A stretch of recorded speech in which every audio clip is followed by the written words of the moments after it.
Welcome back to Watch It Tech Talk. Big news! The Samsung Galaxy S26 Ultra is shaping up to be Samsung's most futuristic flagship ever, and early leaks suggest it might even outperform the iPhone 17 Pro Max in design and performance. According to trusted Tipster Ice Universe, Samsung is going all in on a slimmer and lighter design this year. The Galaxy S26 is expected to come in at just 6.9 millimeters, making it thinner than both its predecessor and the iPhone 17.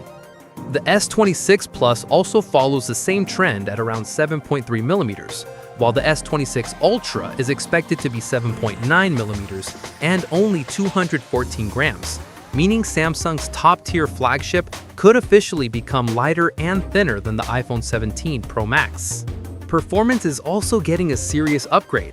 Qualcomm CEO has confirmed that many S26 models will launch with the new Snapdragon 8 Elite Gen 5, delivering the strongest AI and gaming performance we've ever seen on a Galaxy device.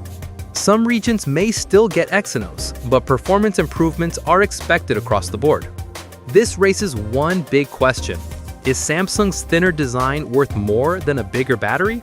We'll find out soon, but one thing's clear. The Galaxy S26 series is already looking like a game changer for 2026. For more quick updates, make sure to subscribe to Watch It Tech Talk and stay tuned. See you in the next one.